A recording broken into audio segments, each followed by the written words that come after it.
Hi, everyone. I wanted to introduce you to a good friend and acquaintance that I actually met about a year ago at a holiday party, though we've been working out at the gym for a little bit before then. And I could have sworn that Paul was Formally introduced is the official term. We for, had the formal introductions. We would always do the bro nod over the time before that, but we of finally course. had that good introduction at the party, at the proper introduction. Well, and I told Paul, I said, I could have sworn that you were straight. And for the longest time, I was like, this guy's straight. He just came out of nowhere. And then voila, you're at this party, and like you're like pretty gay. Yeah, yeah. Although previously, before I was on that podcast, I was on the Street Grit podcast. So then, but then things have changed, and I'm on the Gay Grit podcast. So we'll just Yes. we'll just have to see. I go in all sorts of grits. And by the way, everyone, Paul has, at first I thought we were in the running, neck and neck in terms of dad jokes, but I feel like Paul really far exceeds my abilities, bar none.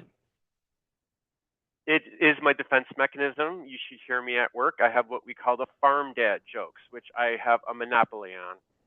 I want to hear more about that I will later. have a minimum of 15 on this this interview. We're gonna 15 count at a them. minimum, so they'll be We're gonna subtle. count 'em. We may even do a little countdown at the end just to wrap up and do a quiz about it. So anyhow, this is by way of an introduction, and I'm gonna let you talk, kind of tell us your story. But I'd asked you the other day to kind of give me a little bit of write up because I knew some things about you, and I learned some things at the holiday party that we talked about. I mentioned that I kind of the thing that I was doing with Gay Grit and kind of like my passion for finding and helping others find a sense of belonging. And really, a lot of stuff came out of some sadness in my own life. A personal friend had taken his life, and you had mentioned about your brother, which we'll talk a little bit about later.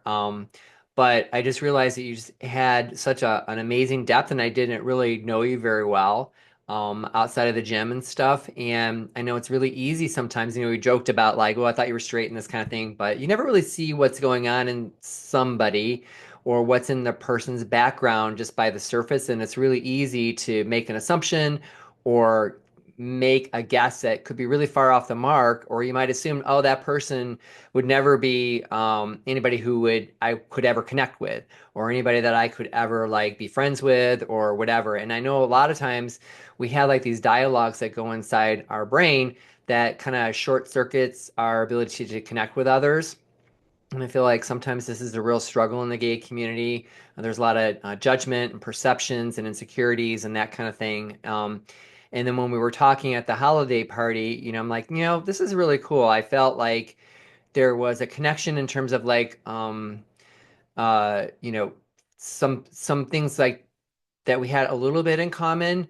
And then obviously we had the fitness and we have other things as well. But we'll talk more about it, but Paul has been really involved in the HIV community. Been a pharmacist for 20 years or so. He actually grew up on the north side of Chicago. Parents were immigrants from what, Germany and Serbia? Was that right?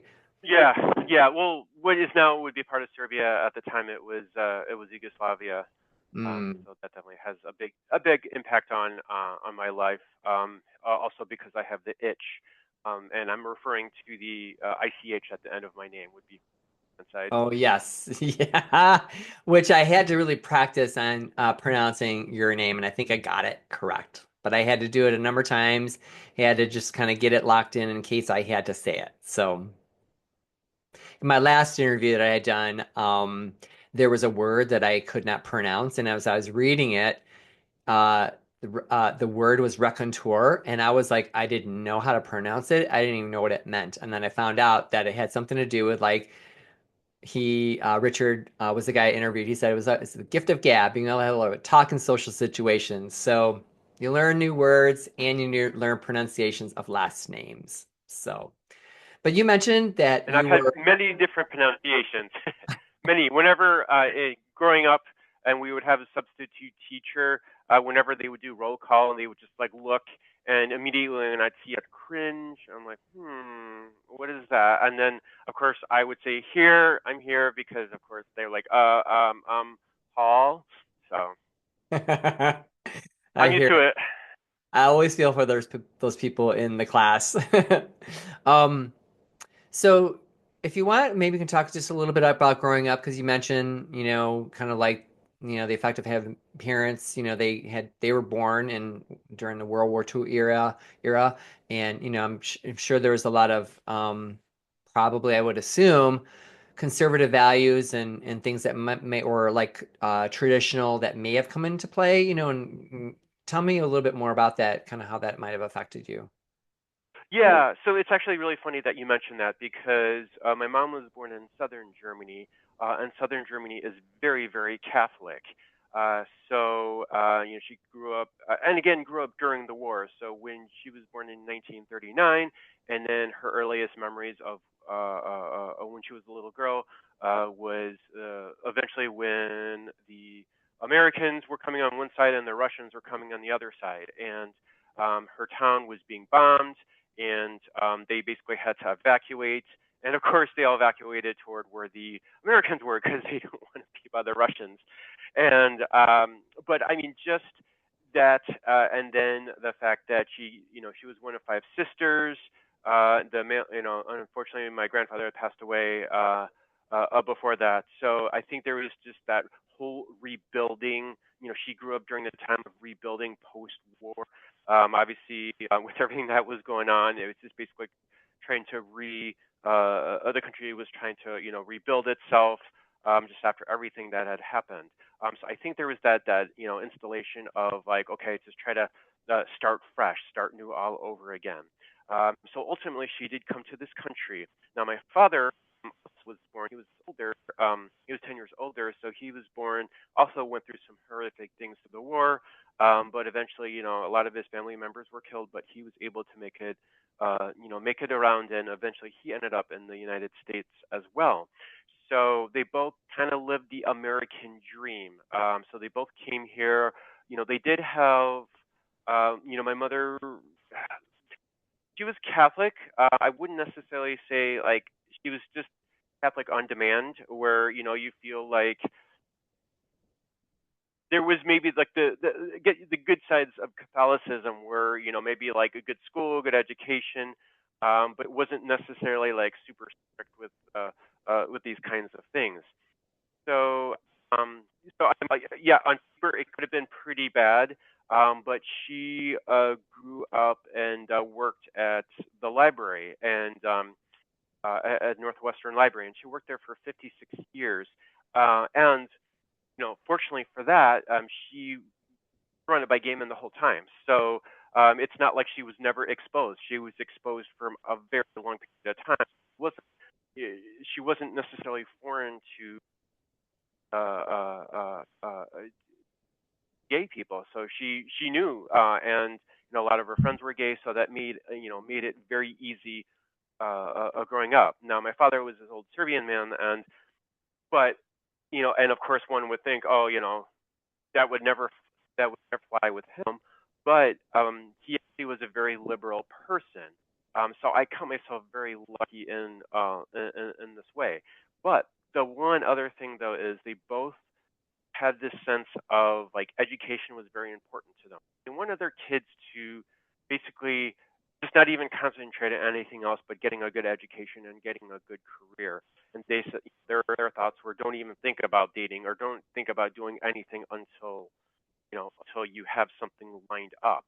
So in the back of my mind, I never really thought about like who I really was, or who I wanted to, uh, uh, what was my, about dating. I just kind of did did whatever I could to, get decent grades and end up going to school. And then, I mean, I ultimately came out like in the last year of pharmacy school when I was on rotations, when I pretty much knew when all my other friends at the time were getting engaged, and then I, realized then I really had to take what I really wanted seriously. ultimately I did come out to her first, and I mean, she is, she wasn't, fortunately, she did not disown me, but of course, she was very, she just was very worried. She tends to worry about everything, so I think there was that sense of, I just wanted to make sure that, everything was okay and that I wasn't going, um, that I was going to, take care of myself. I wasn't going to go crazy. So I think that was what was most important to them. Now, she was, of course, like very anxious about everything, so she told me, she said, you can never tell your father. Her words were, you can never tell your father. It would kill him. Of course, that wasn't the case, but of course, they got into a fight one day, and then she's like, your son's gay. So that was kind of like, There. but yeah. But again, he in his own, machismo, Eastern European way, did not disown me. So I was very fortunate in that aspect. That's amazing. It could have gone a whole different way that I could, and I've heard stories, of parents from other countries and conservative backgrounds who really react very differently. So that you're very fortunate for sure.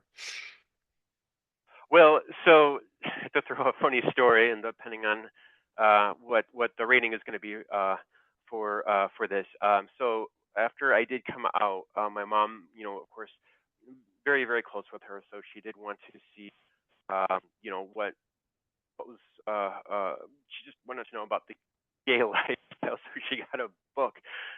Worked at the Northwestern Library, and she got I guess a book on homosexuality, or I guess like the book of gay, or I mean I don't know what it was, but one Sorry, the this is Book gonna of sound bad, Gay. but one day we're just having dinner, and then all of a sudden, she said in her thick German accent, "Oh, do you fist?" So you just hear like the plate the spoon drop on the plate. And I'm like, what? And then she just like started describing it in a very objective way. If I fist, I'm like, I just came out like not too long ago. What do you think? Wait, backtrack because And I I think had you to have her dropped just a little bit. objectively. What was it that she said? I want to make sure I understood you. She, yeah, yeah, you probably did hear me right, but she asked me if I fisted. Oh, So that was that's her. what I thought She you asked me said. Okay. if I, yeah, Your mom. yeah. I know. Your Yeah, mom asked if you that's fisted. not Okay. kind of sprung it up there. And wow, yeah, that would make your that would create a very different reaction. Well, that's good. It's very objective. She's very practical, it sounds like, and she just wanted to know. She's very curious and exploring the world, just trying to understand her son better.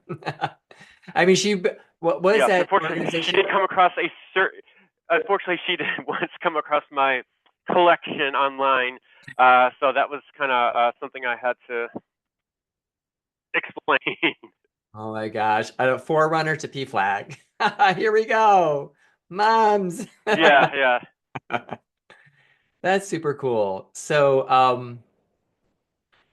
and then you came out and, right, I think you said like 2002. And then shortly after, I think you said you had entered pharmacy. Make sure I get this right. You've been focused Yeah, in pharmacy I and was. things.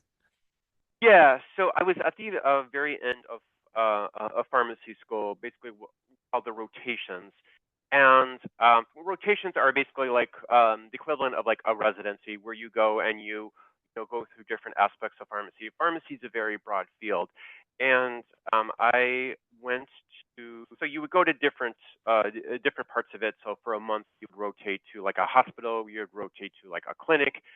So what I did was I actually rotated at a pharmacy in Boys Town, and it was basically like a specialty pharmacy that worked with HIV medications. And both the pharmacists were gay, and I just felt completely at ease. I felt like I could actually like open up to them, and I actually the first person I really came out to were the two pharmacists there, where I basically just outed myself to them, and I think that's where my whole process was. I was finally in a comfortable environment, Hmm. and I was able to almost like mentors to help me basically just know that there was other professionals in the pharmacy field. that were, that I was able to, like relate to and connect to. Turns out pharmacy is a very gay profession, as I learned from over the years. Um, but I did, I did come out, and like ultimately, soon after, I started coming out to some friends. Um, and yeah, so, but I from there, I got into the field of HIV, HIV medicine, and there was that sense of community that, again, uh, the whole theme of, of what you're working with is, we're trying to find a community, we're trying to find from where we belong, and I mean, it's an ongoing process. I'm still trying to find, figure things out. And but there, I realized with that community, that was definitely something where I really wanted to be a part of. And so that just put that, just knowing that that type of pharmacy is out there. So we all think pharmacists, we think of like, we think of the old guy, selling like, so, like milkshakes, and kind of like that old school pharmacist that, everyone would like want to talk to and look up to and just ask, ask questions. And I kind of wanted to have that, but more gay. So I uh, uh I mean, basically for the gay community. So I got that sense of it, and I really wanted to pursue that further. So again, like over the years, I worked like regular retail pharmacy, but I definitely tried to give that. I did work in the city, and I did work with, you know, uh, um, trying to connect with everyone, and obviously, kind of build that repertoire. Now, what I did was ultimately was very lucky that I got into a position, working at a pharmacy very similar to it, a pharmacy called Stats, which a long time ago was one of the first pharmacies to work with HIV medication. So, like in the early '90s, when people were not as enlightened as they are now, but like pharmacies would actually do that. They would stock the medications, and they create like a safe space for people who Mm. were otherwise, um, you know, and you would work with a specific doctors who would say, okay, go to this pharmacy. You're going to feel comfortable. There's going to be no judgment, and just like with knowledge of the medications, and just feel free to be yourself. I absolutely love that, and that's really what I wanted. Like again, when I think of like pharmacy, I think of like creating that sense where you feel comfortable just to talk about anything and everything, to talk about your problems. And I was very fortunate to get that position, to work there, and I was there for 12 years, depending on what company bought us out. But I wanted to maintain that sense of people would come in, and I would know everything about them. I would, know their partners, their hookups, their just of good events, bad events, and so I was, and I just building the relationship with each and every person was an absolutely wonderful thing. Uh, so and I also, just from the knowledge of working with, I was able to also community. So I worked with Test Positive Awareness Network, where I would go to I would volunteer there, basically just to be like an Ask the Pharmacist, or I would speak at like the Longtime Survivors group, or even the Diagnose group. I was able to be there and just like answer questions. Because again, the out there sometimes. Paul, you're breaking up just a little bit, so I'm not sure if you can adjust Oh, your. oh, Yeah, okay. Sorry. Can you you hear can me better roll. now? Yeah. If you could just roll back just a little bit back, just like just a, I don't know where you were. We Okay. were just talking about the stat pharmacy and everything. Not that far back, but Okay. just a little bit. Yeah, about the connections that you were making with Yeah. people, and that they're telling their stories and. Yeah. Yeah, so I was able to make connections with people, and basically just get to know them, get to know their family members, their hookups, their just everything that was going on in their lives. And we'd have a nice wide assortment of people. We would have drag queens. We would have people that were closeted, had a family, but also they had their side, their alternate life. So I mean, there was just all these different, but I still no judgment. I got it everyone and from them. So and then to further on, what I did was I was able to even volunteer more with them. So I was able to volunteer with Test Positive Awareness Network, or TPAN, where I worked with them. I helped write the drug guide. I would volunteer at the newly diagnosed group, or I would also volunteer to speak at the long time survivors group. Um, I also gave presentations for World AIDS Day for United Airlines. So I just was able to get the knowledge of it and just to give it to everyone that's out there.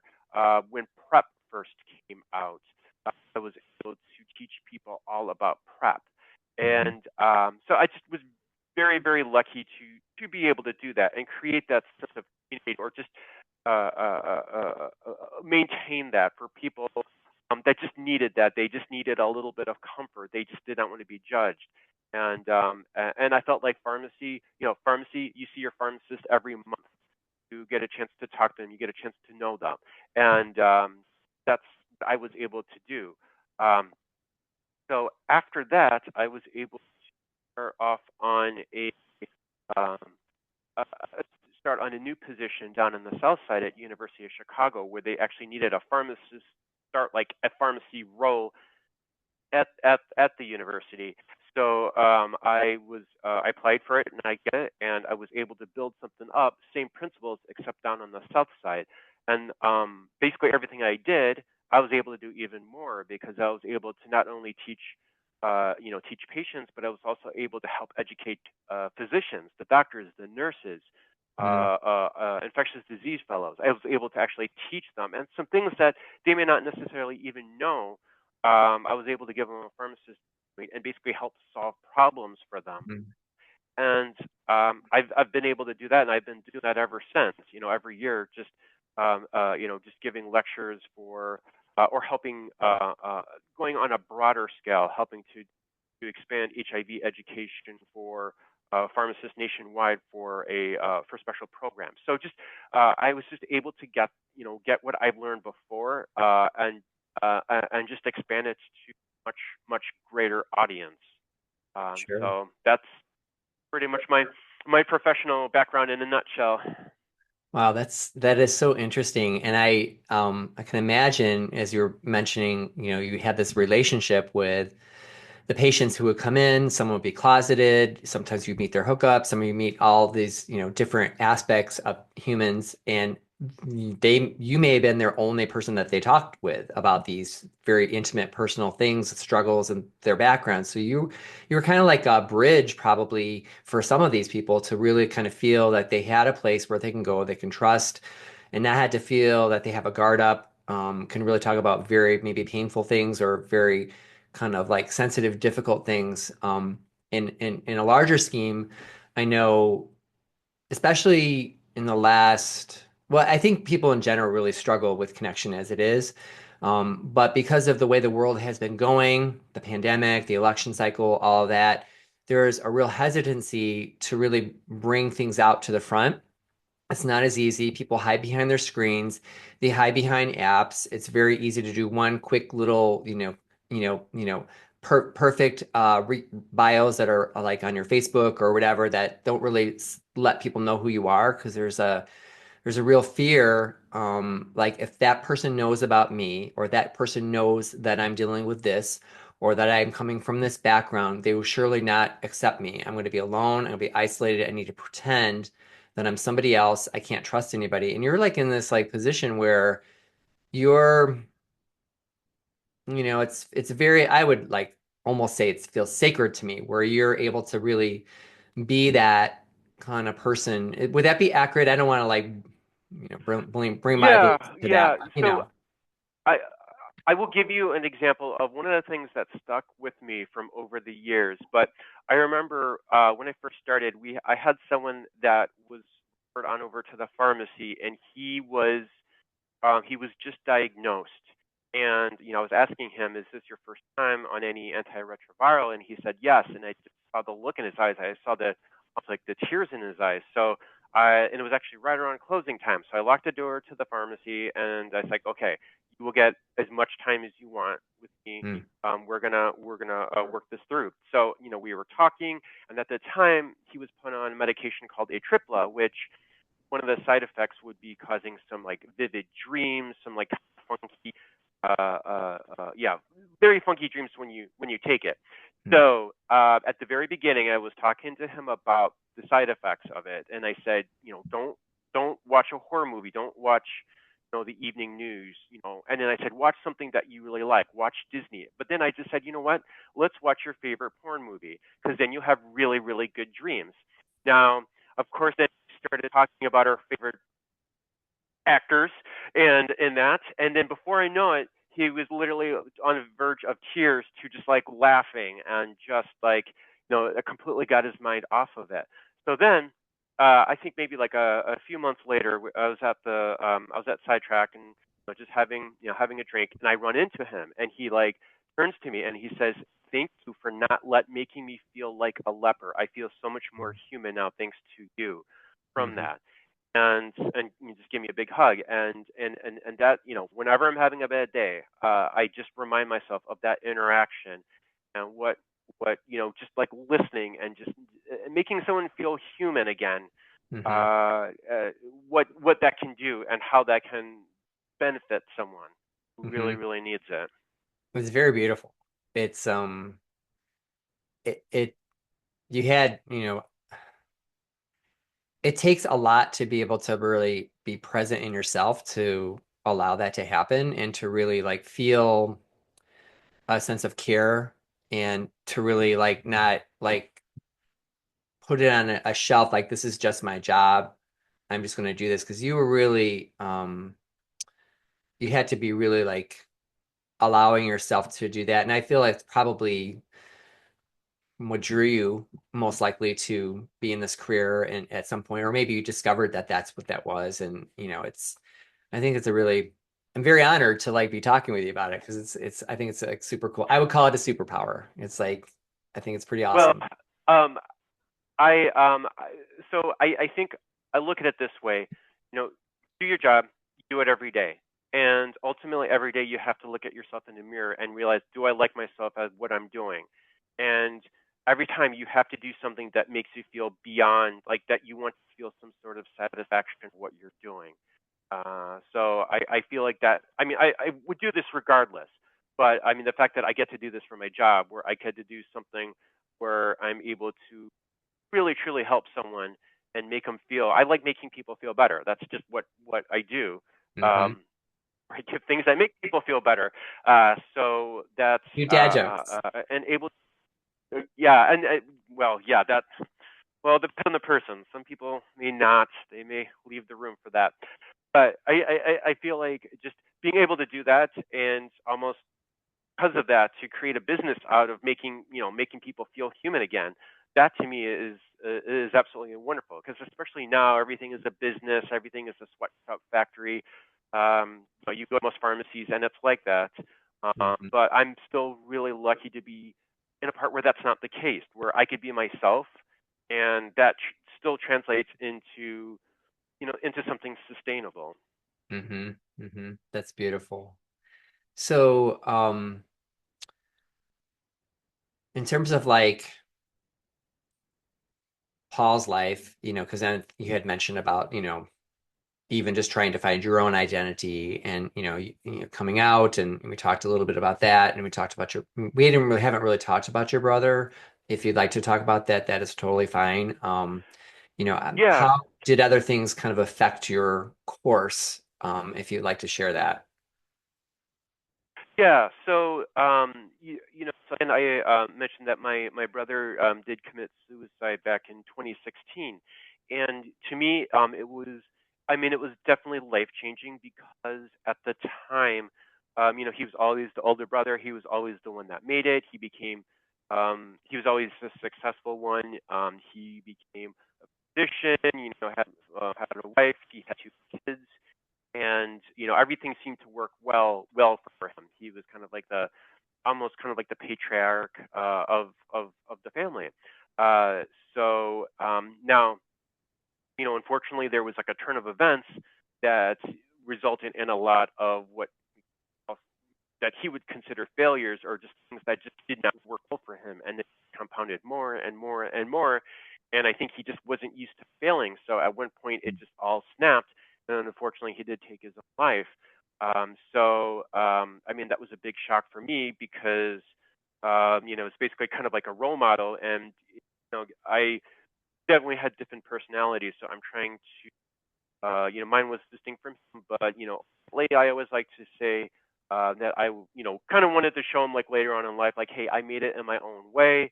There's that sense, especially with like my family. You always want to show them that that I made it in life or that I, was successful in my own ways.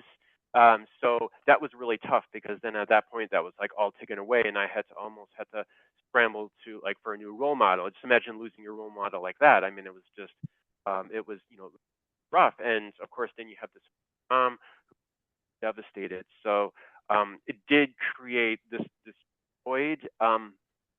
But I think in many ways, I not that I want to say you found the positives in it, but you kind of have to find the positives in it. So it makes you step back and reevaluate your own life. Like, what can I do to honor him? So that's actually why I went into the job at University of Chicago, because I was able to educate other physicians. I was able to and I would even let them know, because like, listen, I know you guys are going through a lot, so I even would like talk to them about my own experiences to say, hey, you guys are under a lot of stress. You have the weight of the world on your shoulders. I'm here to listen to you guys for that.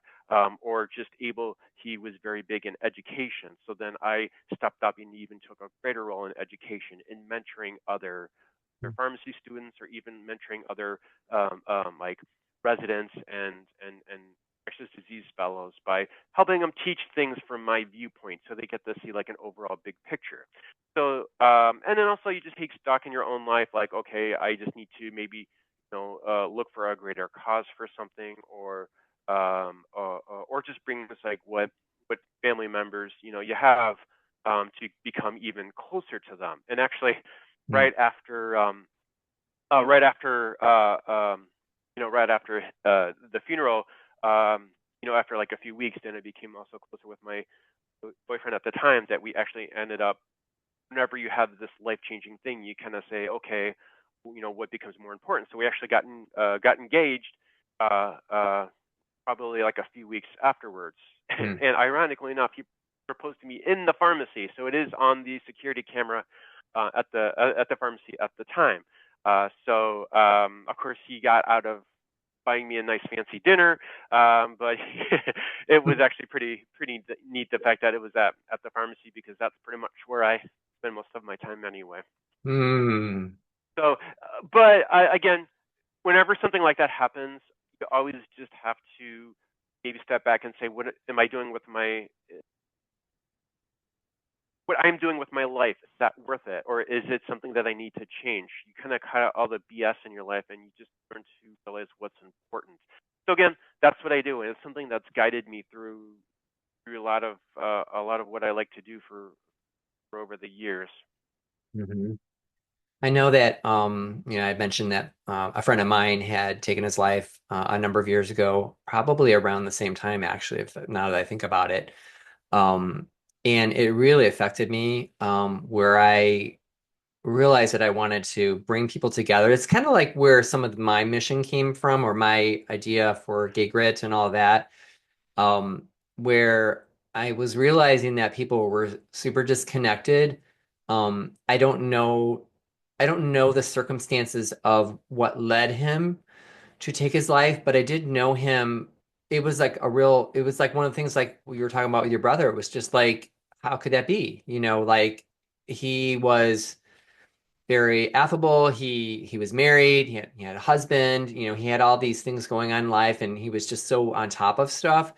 And you just didn't know. But I knew that I wanted to do something because everyone is at the time when you're like maybe at the visitation or you're having a memorial or whatever, we gotta be close together. We gotta make sure that we're staying in touch with, and they're all nice things. But then as the weeks go on, people forget about it. They go on with their lives. They don't there's really not anything that really changes substantially to kind of like maybe try to make a difference. And that's when I decided I wanted to have people over. I wanted to just invite people into my home, make something for them, push my own past my own fears. So I'm like, oh my gosh, at the time I didn't have anything on the walls, and I'm like, oh my God, no one's gonna want to come in here. These dishes aren't really good, and I had to work through all that silly, shallow stuff to like get beyond and then ask people who I didn't really know very well. Some of them I just knew were just like acquaintances, but I got different people. A lot of them didn't know each other, and I just wanted to bring people in, share a meal because I had learned growing up, even in my former religious life that sharing a meal, being together, making food. It's very kind of like very grounding. It's very earthy.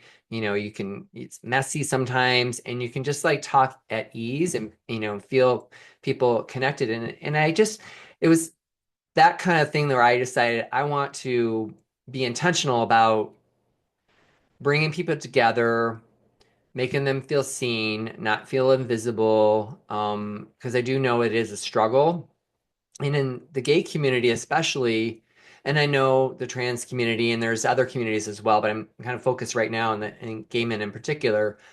There is this outer layer, this like persona that comes out that is like the veneer, that's all the protection, the facade, that's all trying to like keep up with everybody, trying to, have the right job, the right career, the right clothing, where you live, who you hang out with. And it's all this exterior stuff. And if I'm not these things, I'm not going to be welcome. I'm not going to be accepted. I won't find a good partner. I won't find a good whatever. And because those things are hinged on those are external things. If any of those things fall, and that's your only connection or your only way of propping yourself up, and those like start to collapse, what are you left with? And sometimes there's like what I've observed is there could be like a crisis point for people, and some people just they might end up drinking a lot more. They might do substances. They might do engage in a lot of sexual activity, something to kind of cover it over. But what I've noticed is that there's a real need to feel validated and to feel seen and accepted and known. And I think it's so hard in this community sometimes to really feel that because there's so much competitiveness. And if there's this, at least I know in urban is might be different from not, suburban or country or whatever, small towns or whatever, other, that kind of thing. But in an urban environment where it's like there's this like stratification of like where people fit. And then if you can't really cross over, and it becomes very isolating and very despairing after a while, where you're like, no one sees me. I'm alone all the time. I'm afraid to reveal who I am because they're going to judge me and who am I? And it just spirals. And unfortunately, I've seen where it can go too far, where somebody really considers like, what is my worth in life? I'll never find anybody. I'm always going to be alone. I'm going to age like I don't have anybody in my life that's substantial.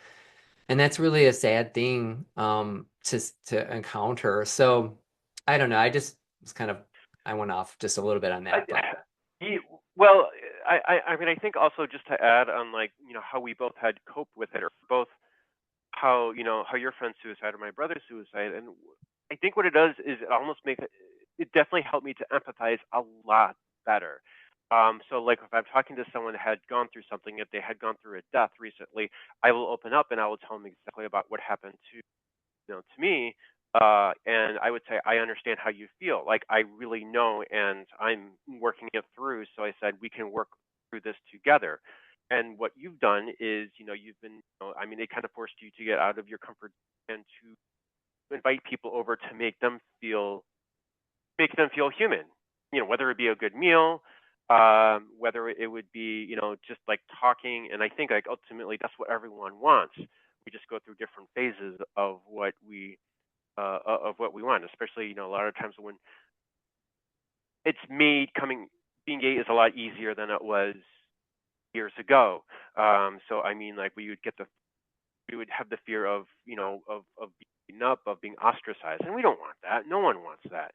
And I think now it has become so easy that some people have just taken for granted what some of us had to do to get to that point. So I mean, I appreciate being able to where I live and not feel like I'm gonna, be threatened. Um, so I feel extremely lucky that I have been able to do that. I can be open to everyone and not have to. I don't have to hide it. And I mean, I feel like a lot of people, because it's like so much easier, they don't have that struggle that they've had to go through at the beginning. So then they jump right into it, and then again, they may feel, we have like probably like this, some people may be superficial like right when they come out, but ultimately everyone will learn. Ultimately, people will learn when they face something, or when they face losing a loved one, or when they face something that's been absolutely horrible to humanize them. I mean, ultimately, everyone will get to that point. Yeah. I think it's just what we do is we get the people that feel isolated for whatever reason, and just remind them that there is that big sense of community. Now, we do have a huge community, and unfortunately, when the gay community is really big, it does faction off into smaller parts. So to fit in ever like, oh, I want to be such and such group, or I want to be like this type of person. It's even easier now because you look at social media, and then you see these different types, or what are they labeled, and people try to fit into that, but may not necessarily be them. Most, maybe majority of people don't fit into that, but they try, because they want to be a part of something. And but that's just human, that we're like that. Hmm. Absolutely. Um, can you talk a little bit more about, by the way, everyone, Paul is quite an athlete. He's done 5 Ironman. Was it Ironman? Yeah, Ironman? yeah, Done marathons and yeah. triathlons Ironman and triathlon. all these different. Ironman is triathlon? Is that what that is? I'm so Yeah, unschooled it's with just a stuff really, like really long triathlon, is what it Okay. is. It's a absolutely absurd race. So it's basically the race where you swim for 2.4 miles. Then you hop on a bike and you bike for 112 miles, and then you run 26.2 miles right after that. So it's a full day of stuff. Um, so yeah, I mean, it's definitely something for not normal people, and I'm definitely not normal, that's for sure. But I mean, it's something about that race where you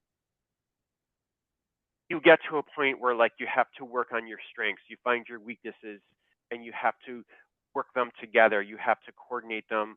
You have to figure out, okay, what do I need to improve on? And you coordinate that all in one day. And then ultimately at the end, you have the highs of the highs, you have the lows of your lows.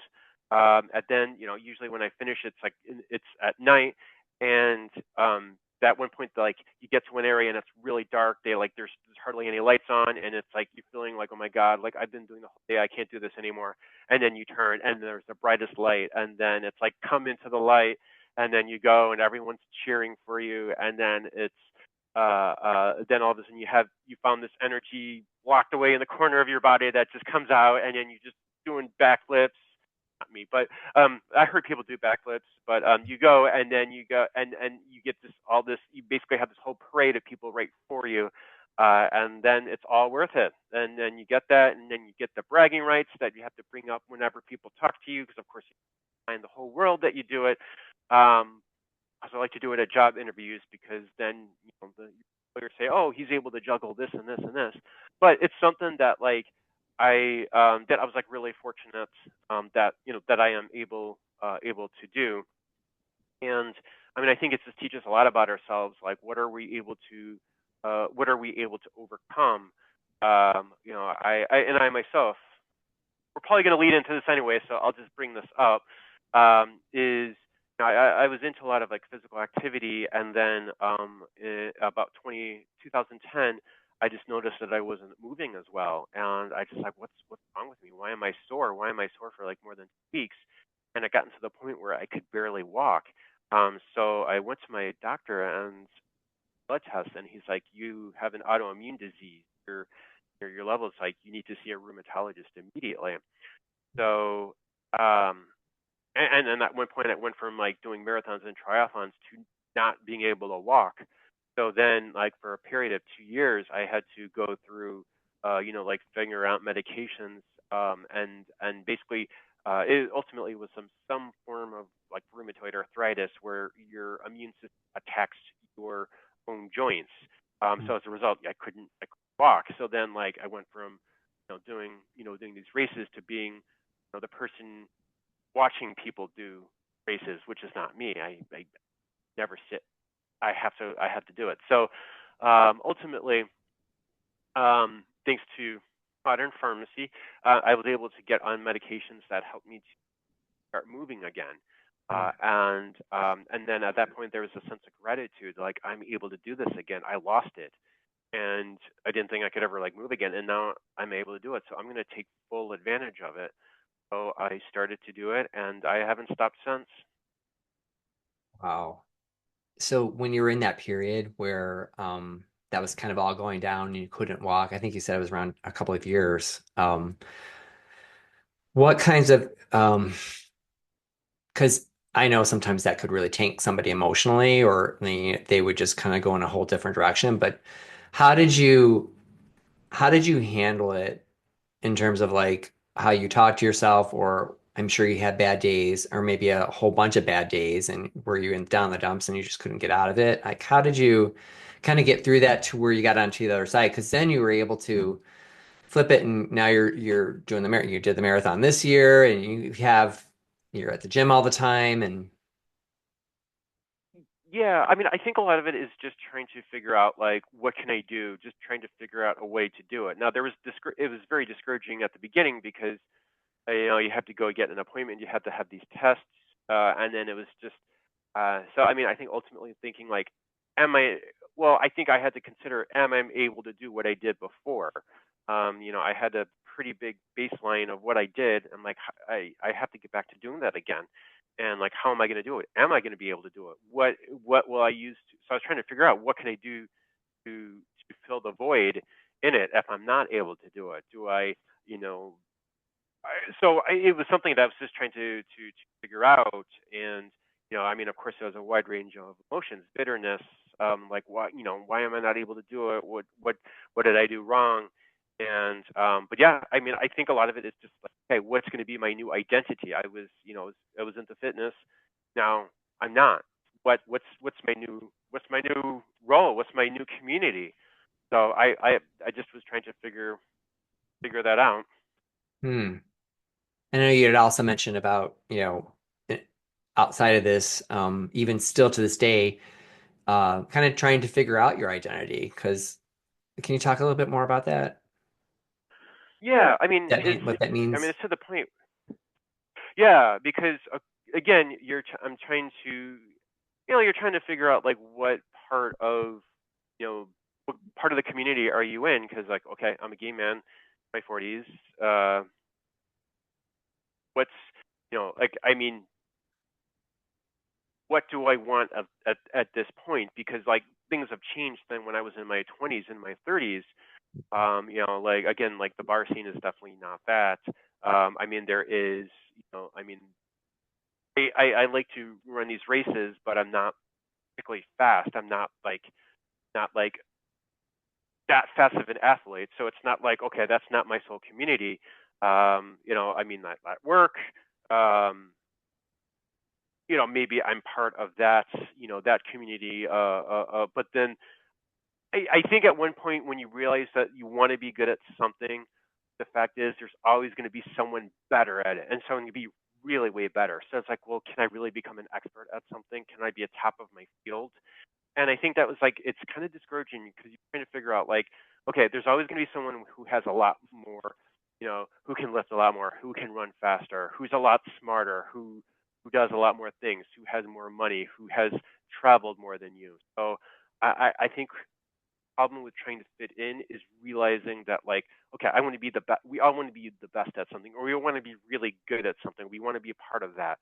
And the fact that like, okay, there's someone else that will far exceed you. So am I going to really stand out then? And I think that's something that I struggle with, and I think a lot of people struggle with is what do they where do they fit in? Because what like our aspects, what can we do to contribute to? Yeah. I know it's something that I've struggled with quite a bit, and I've had many therapy sessions talking about it because it's a struggle for me. It's a struggle with hanging like my hat on external things, like how fit I am or the type of job I have, or, even how many podcasts or how many YouTube videos and how many articles and, like, what does this mean? And, am I good enough? And, then constantly analyzing and criticizing myself about all kinds of different things and trying to figure out like my therapist calls it. I don't know where he has all these metaphors, and he has this one metaphor. He's like, there's woman A, there's woman B. I don't know why it's got to be a woman, but for him it's a woman A, woman B. And woman A is on the treadmill over here, and woman B is on the treadmill over there, and woman A is like trying to do it for all this whole thing, and she's got to fit, and she's got to like be as good as so and so. And then woman B is like, I'm just really loving my body's just nurturing and feels so good. And he's like, David, like, which one are you? Whenever I'd share things like, I'm doing this, he goes, well, are you woman A, woman B? Like, are you like trying to do it to prove yourself? Or are you just like, are you settled in like, you're okay? This is just part of who you are. This is what you do. Because it's that another way of saying is like hustling for your worthiness. That's like a phrase that I've heard a lot. Like, what can I do to keep up? What can I do to prove myself? What can I do to be accepted by everyone around me? My work, the community. Do I have the best tight? I hate those jeans that had the dragging your the baggy pant jeans or whatever there. I'm like, can I have one that goes firmer up? Yeah, Because sure, they're judging me for it. If it's trailing down at the bottom, I got to show them that I got a good perky butt, like all this kind of silly stuff, but it's like comparing all the yeah. time. You know what? It's really funny. It's just because like when people say, "Oh, you gay," like what I remember when my sister-in-law, when I came out to her, or when she found out I was gay, the first thing she asked was, "Okay, you're gay." I'm like, "Yeah." It's like, "Okay, what type of shoes should I get?" And it's just like the assumption that all of a sudden that I came out, that I somehow magically acquired all the knowledge of fashion, especially for women's shoes, and that I should like, we have this like self-fulfilling prophecy that we're a complete utter experts in fashion, in music, in wine. That I know everything about wine. We're supposed to know everything about everything. We have this, and of course, I like I know nothing about women's shoes. I don't know that much about wine. I mean, it's the expectations that that like we're supposed to be like this certain caricature that has been come out for us. I mean, I would never be on Queer Eye for the Straight Guy. I would give like the worst advice ever. I just wear t-shirt and jeans or sweatpants. I mean, that's just who I am. And I mean, I think ultimately we just have to embrace our identity. I don't really fit any mold. I mean, sure, I probably joke around a lot, or I have like things that I like to talk about. And I mean, that's just, and that's how I've come to terms with it. I am who I am. In some environments people like that, in some other environments they don't, so I try to stick in the environments that where people like me, That's and that's great. the best way to do it. 100%. I remember like I came out, actually I think I came out at the same, I came out a couple, wait, you came out in 2002? You said 2002? Yeah. Yeah, I came out in Thanks, 2000. Ellen. Thanks to Ellen DeGeneres. She made it easy. There you go. I came out, I think, in 2006, but I remember there's a lot of things I just didn't know. But it was interesting how I started to adapt when I started to go out to the bar or started to like, circulate with other guys and this kind of thing. And then I started to become very self-aware of like, oh, I don't have the right shoes, or oh, that hairstyle is not really working, or oh, I'm wearing these, and I would have things pointed out. And I remember, I'll never forget when I went on a date with somebody, and he brought me up to a place we're gonna change, and we're gonna go, to a karaoke bar or whatever. And he's changing, and he comes out, and he's like, "Do you like these shoes?" And I'm like, and at the time, I was relatively new out, and I'm like, I mean, they're okay, aren't they just butch? And I'm like, well, I guess they kind of look like Candios. I don't know. They were like work style Candios. I don't know. But it was so interesting. And then, kind of like going on, then I started to adapt and like try to adjust because I'm like, oh, if people are looking at me like a certain way, I need to kind of do this. And I think that this could also be a huge barrier for people sometimes, like, I can totally relate, like there is an expectation or a stereotype, like you got to know women's shoes, you got to do the fine wine. I'm like, I got to be well traveled, which I am not. I am not a well traveled person. I'm getting better at becoming well read for sure, but like definitely not well traveled at all. So I'm like, how do I fit in? How do I talk? And I don't know how to, like, the whole thing with sniffing the wine and, like, okay, how do you do that? And why do I do it? I'll just pretend because I'm at this dinner out with somebody and they're gonna like look at me. There was another time I went on a date and he had this, again, podunk. I was coming from like the suburbs and I'm coming to a guy who was in the city and he had his nice dinner jacket on. He looked really good. And I'm like, he goes, "You don't have a dinner jacket?" And I'm like, "No, I don't have a dinner jacket." And it was like this intimidating thing. I got to do all this extra stuff. Yeah, yeah. I mean, it's just again. I mean, at least we at to the point again, like in the early '90s, we had like the what can gays do to benefit our society? Well, I have queer eye for the straight guy. We can, they can, educate us on that. I mean, granted, it made us not vilified at that point, but yeah, it did create that sense of expectation. So of course, people that may not know, that's just what they think. But I mean, again, I think more and more people realize that there are, with more people coming out, that there's just comes out in a lot of shapes and sizes. There's going to be a lot of people that don't fit the mold of what they think would would be our stereotype. So Mhm. we just have to embrace that. We just have to give it time. You really have to, 100%. So I want to be conscious of time, and I did have some additional questions, but I wanted just to make sure, as we start to wrap up, how good are you on time? I'm good. I'm good. So yeah, definitely. The wrap up questions. I'm yeah. Wait, I don't have to rush off. One thing I was curious about was your obsession with history. Oh, I love Oh. history. Yes. So I've always been just a big fan, especially like ancient history, just like where we came from, like everything that we had to go through to get here. And I mean, I think just to better appreciate what we have here now, we have to think about like what was life back then. So Mm, I just yeah, I've always loved it. I mean, there's certain podcasts that just got me really back into it again. And then or just I just was recently I went to Greece and Turkey, and just the stories that are behind every little thing that we saw. mm, Just like the mythology of that, or just like a building that like all the crap that's happened there since then.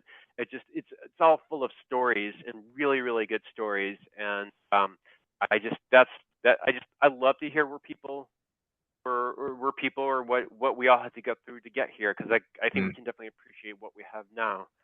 mm-hmm. That's just like a general one. I mean, there's so so many aspects to it. Yeah, absolutely. So, kind of going back, with that in mind, of course, but like talking about identity again, how, say someone is just coming out, and they're kind of afraid, or they're kind of in a spot where they're, maybe similar to yours, is really trying to figure out who they are. I know you had mentioned that you had dated women and this kind of thing, and they're not really sure, they're kind of uncertain. How would you kind of like talk them through, that whole process? I mean, I think it's just exposure to um, just to different role models, or just to different types of gay people living their lives. So I mean, you're gonna have some, a gay couple with kids. So you're gonna see how that works. You're gonna see someone that like just lives a traditional, like a very traditional life. And I have actually, quite a few examples of gay couple and have like two, three kids, and they just live the same life that anyone else would live. Hmm. Then you have someone who's career driven. You have someone that maybe lives a life where they go and they hook up every week. So I mean, I think it's just an exposure of like, hey, there's more than what you see on TV. There's more than than what you think of like what you would see like on Instagram or what you would see like on TV or in the movies. So I Mhm. think having that role model is definitely something that what someone just to say, hey, you can be yourself. You just have to be nurtured in the right direction. What do you really like? And realize that there is a group of people that have that same have the same ideas or same likes that you do. It's kind of like in college, like the first thing that you would ask, or like in high school, is like, what music do you listen to? I mean, that's just like the first thing to try to identify Mhm. is that, and then of course you have like groups based on that. Yeah. So it's I think just reminding who's someone who's coming out now that like, hey, it's a lot easier than it is before, but just like don't try not to be someone that you're not, because ultimately you got to be happy with yourself. Yeah. So just find what find what you like. Nice. Thank you, Paul. Well, thank you for I really having me. appreciate this. Did you have any Grit-isms that you wanted to share? Well, I was just gonna say I'm glad we just got to grit her done. Sorry, I kind of had to. Um, but I mean, I think, and especially with talking with you before when we first met, when you talked to me about what you're doing with that, and I was very impressed to hear. But I think when this morning I woke up really early, and uh, I was just trying to like prep myself for it, and I read what you're doing, and I think that really resonated with me. I think because again, it just reminding me of like still trying to fit in somewhere, and I mean the fact that you're doing that for a lot of people, that's very commendable, and I appreciate you doing that because you're definitely helping a lot more. Uh, you're definitely helping a lot of people just at least figure themselves out, which is a wonderful one. So thank you. Oh, you're welcome. Thank you. There are days for sure where I'm like, why am I doing this? Or is this going to go anywhere? Is this like an echo chamber or does it really matter? But even if it's like one person who feels something and can kind of make a decision based on that, and whether it's they're going to take care of themselves in a better way, like how they talk with themselves or what they put in their bodies, or if they're going to be able to handle a stressor differently, or if they're going to find a place where they actually feel peace with themselves and actually can be a part of a community or find a friend or something like that. It's all very, it all goes somewhere. So thank you. Yeah, thank you.